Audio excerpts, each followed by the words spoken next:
what is going on? She's just deleted her Twitter.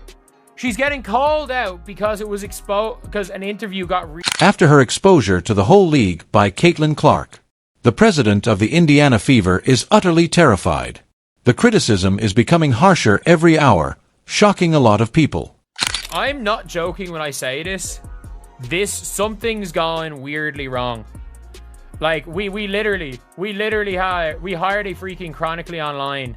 But wait. This goes beyond a single press conference or a well-seen movie. The story is much more complex. I also have all the information. And I will say it again. Stephanie White, Amber Cox, Kelly Crosscroft, the Indiana Fever president, they were not ready. Now, Christine Brennan in her book confirmed. The WNBA and the Indiana Fever did not realize what they were about to get themselves into with drafting Caitlin Clark, because the popularity they weren't prepared for and didn't see. After the Indiana Fever's front office took a horrible turn, Caitlin Clark supporters are speaking out. All of a sudden, the rookie who has been packing arenas and making the WNBA a must-watch television program is being criticized by her own club president. Yes, Kelly Crosscroft startled her fan base with a tone-deaf remark. The Fever should mimic Apple, we hope. She seems to be referring to Clark by the iPhone cover rather than the iPhone itself, which makes it an odd stretch. Don't hesitate. The Fever is serious because of Caitlin. Her presence is what keeps the goods flying off the shelves and the national cameras running. However, the team's senior executives seem more concerned in minimizing her significance than in recognizing it. The fans didn't like it. Social media users responded angrily to the statement, calling it out for what it was, blatant contempt.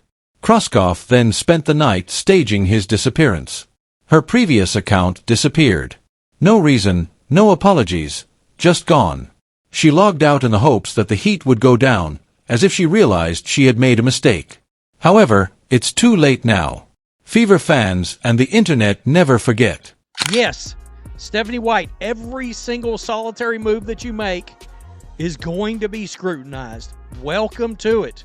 When someone deletes their social media accounts amid a controversy, you may know they are under pressure. Kelly Crosscroft, the president of the Fever, took that measure after her now famous remark about the team went viral, and not in the manner she had meant. The public didn't think twice. Supporters of Caitlin Clark, the true power behind the WNBA's present success, descended like Ike bees on a spilled drink as soon as the video became viral, berating Crosscroft for attempting to use a commercial metaphor to degrade her to a generic product. Crew deleted his old account by Friday night. Just poof without trying to tidy up, explain, or say anything. Furthermore, the effect of that silence was much greater than any PR statement. Fans weren't only dissatisfied. They were furious. We are referring to season ticket holders and die-hard supporters who feel deceived after purchasing Fever apparel during underwhelming seasons. The moment they have all been waiting for is being purposefully mishandled by their squad's front staff. Even worse, there followed weeks of quiet on Clark's legal treatment. As if they had forgotten their whistles at home, referees have thrown her about game after game. Furthermore, her president is no longer able to recognize her worth without bringing up the brand. Please, Crosscroft's escape to the hills merely reinforced the suspicions of those fans who saw straight through it. The Fever's front office set off the match, and now it's more than just poor press, it's a major trust problem. Next was Sophie Cunningham. Before we start, however, please click like if you believe Caitlin is being singled out. If you believe that the references are just blind, kindly leave a comment. Sure, kindly hit the subscribe button. From now on, things will only become crazier. I was a ref. I know I would mess up all the time. Yeah. Like, I'm not saying that your job is easy, but when it is a simple call right in front of your face multiple times, what are you doing? In San Francisco tomorrow, you're on the Las Vegas Strip. What can the Las Vegas expect from Sophie? Oh, you know what? I'm just gonna be me. I don't go in there trying to predetermine anything. I'm dialed in. I need to focus on hitting my shots, making sure I'm executing the schemes right. I'm not focused on the extracurricular activities. And you know what? During that, it was just part of the game. I think the refs had a lot to do with that. It was a build-up for a couple of years now of them just not protecting, the star player of the WNBA. And so at the end of the day, I'm going to protect my teammates. That's what I do. And I'm a team player, so. The self-described bodyguard of Caitlin Clark, the unofficial vice president of Try That on Our Court and You'll Get Dropped, is Sophie Cunningham. The league was just sparked by her comments. Sophie lost her mind on the first episode of her podcast, Show Me Something. Her unedited speech was taken directly from a Netflix show. She wasn't only going after rivals either. Everyone was at fault, particularly those who minimized Caitlin Clark's contribution to the league. She said, "You're literally dumb, not once, twice, but 3 times." The video gained popularity on X, YouTube, and TikTok. It's the catchphrase at the moment. Sophie was well aware of what she was doing. However, she does more than just speak. This is the same Sophie who, after Clark's elbow to the face, just body-checked a Connecticut Sun player into a different time zone. She didn't care that she was expelled. "I will stand up for my teammates," she said. "Do it." But here is where things get more intricate. Sophie did more than just call out opponents or poor officiating. She began shooting at the Indiana Fever, her own team. She argues that the locker room is where some of the true contempt for Caitlin originates. Her podcast is being referred to by some squad members as a declaration of war. Fans have been tense, it's true. The WNBA is not the only league where experienced professionals and viral hits compete. It's now smoldering in Indiana. Sophie is also not here to show kindness. She's come to blow everything apart. It wasn't a dirty play. It was an intentional foul, and it was meant to send a message. It turned into a scuffle, and I don't think anybody wanted that. But the way that the game went and how egregious the referees were and how they were not protecting players, and they especially weren't protecting the #1 player in this league, the biggest draw in this league, which is Caitlin Clark, and they continue to not do that. To me, this was not a dirty play. This was making a statement because the referees didn't do their damn job. This would not have happened at the end of the game if the referees did their job during the first play. If the referees did their job, not just the first play, every single play leading up to that. If the referees had control of the game, that is their only job. The referees' first job, their #1 job, is to protect their players. Like, I get it to a certain extent, and like every rookie coming into the league, that's how you're going to treat them. But Right. There's just more. I understand that to a certain extent. And that's how you're going to handle every rookie that joins the league. But there's just more for her. Let's be honest. On the court, Caitlin Clark is being beaten. The ref said nothing while elbows, body checks, and gouged eyes occurred. In the NBA, there would have been messages, penalties, and breaking news alerts if someone had touched Steph or LeBron in that way. However, once Clark is robbed in the W, the action continues. Consider the Fever versus Liberty game on May 24th. Natasha Cloud Rams Clark is in the middle. During a 2-point game, there seems to be a shoulder-down collision. The referees gazed fixedly. "Right now, are you all serious?" Clark inquired silently, raising his hands. Meanwhile, when the buzzer sounds, the Liberty cheer. Sophie Cunningham was unreserved. "Feeling like charred dirt once again," she muttered. Simply said, she has more. She is correct. The harsh and boisterous double standard is becoming more and more unavoidable. This is targeted disruption rather than forceful defense. Some competitors have even discreetly acknowledged the presence of an underlying purpose. Make her work hard. That, however, is code for breaking her before she becomes too noticeable. And that's precisely what is taking place. But Clark won't give up. The upgraded hazing routine of the league did not include her. When the referees failed to raise the alarm, she took over. As if it were her full-time job, Sophie is out there flinging flames and shoulders at the microphone. This goes beyond a few poor decisions. It is starting to become more well-known. To be honest, I'm beginning to suspect a plot. You are aware that this is more than simply a basketball story if you are still here. Watch more than simply get in the mix. Subscribe, like, comment, and keep up to date. The next development might occur at any moment. Sustain the growth and the interest level in the franchise. I mean, this is about the Indiana Fever. Yes, we have a foundational player in Caitlin Clark and Leah Boston, and we're going to continue to add to that. But I want this team to be the leader in the country, and a brand, an enduring brand, like Apple or something. I mean, we have a Behind the scenes in Indiana, there is now actual conflict occurring rather than just spectacle, since things are not going well. On the one hand, The businessmen are attempting to shape the Fever into an elegant brand like to Apple. However, players, supporters, and even rival coaches know this. Caitlin Clark is the brand for a while. But this is the point at which it becomes cold. Fever. Things went south when President Kelly Kroof made the decision to curtail Clark's power. This is Sophie Cunningham, who lost it with her own supervisors in addition to disagreeing with them. Furthermore, this was not an unplanned emotional outburst that happened during the interview. Not at all. The podcast rant was allegedly planned, according to insiders.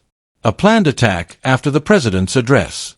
Beyond just mocking the WNBA, Sophie did more. She displayed receipts and publicly called out her own front desk. That's not annoyance. Rebellion is what it is. To be honest, it revealed a serious identity issue inside the series. The Fever still wants to establish a dynasty even if they already have the central point. Moreover, they are behaving as if she is a danger rather than expressing gratitude. The gang is now divided. Some consider Caitlin to be the future. Some people are holding onto historical authority. And you know what? They are not uninformed fans. Sophie isn't either. Additionally, Kroof is not based on that enigmatic deleted previous account. Let's be honest. Take a look here. What the WNBA is doing with Caitlin Clark is the equivalent of the NBA doing this to Michael Jordan in 1986. It just doesn't make sense to me. You are biting the hand that feeds you. Mind you, without... Twitter would melt if LeBron James were knocked down after being prodded in the eye. The league offers Caitlin Clark crickets, a crunch, and no whistle, yet the SportsCenter would air it non-stop. Imagine Steph Curry playing without any protection and being hammered game after game. Would the NBA just ignore it? Not at all. However, Caitlin Clark is experiencing just that. She is by no means a novice. She is the reason why women's basketball is so popular. It's all about the crowded arenas, the ratings, and Clark. She is the source of revenue. She is also being treated as a bench warmer in other ways. The greatest words came from Sophie Cunningham. Not acceptable.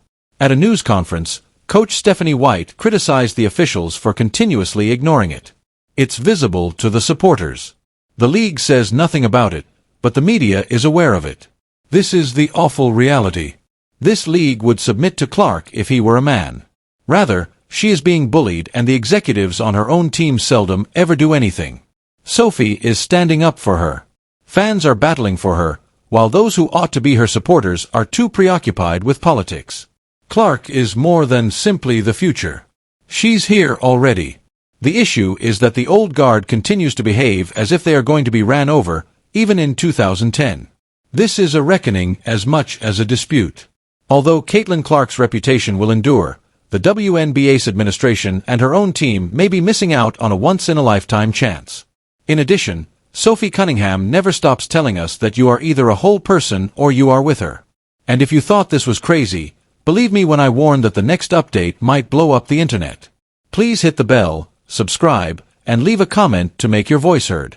The storm is just getting started. As this narrative draws to a close, it is evident that the circumstances around the club, the leadership, and the responses across the league reflect more than just one dispute or one instance. It captures the growing pains of a sport entering a new period of scrutiny, pressure, and anticipation. Not everyone is ready for the weight that follows when a league rises rapidly, audiences grow, and a fresh wave of enthusiasm comes with unparalleled energy. What we are seeing is a league, a fan base, and an organization adapting to a spotlight that has never been brighter, and this adjustment is seldom smooth or easy. One thing has not changed along this trip. Fans' fervor and athletes' tenacity keep the sport moving forward. Every argument, dispute, viral conversation, and surprising turn of events shows how much people care about the development, presentation, and security of the game. Even if they are difficult, these conflicts are evidence of progress. They encourage teams to think critically. They inspire the league to create more robust systems going forward and force executives to reevaluate their interactions. Every disagreement offers a chance for improvement, and the discussions taking place right now might influence the sport's future. Voices clash in fan chats, broadcasts, interviews, and social media. It becomes further clearer how committed everyone is to the game's development. Strong views, rigorous examination, and emotional responses are indicators of a league growing in real time. Growth is never easy. It requires adaptability, tolerance, and the ability to deal with pain.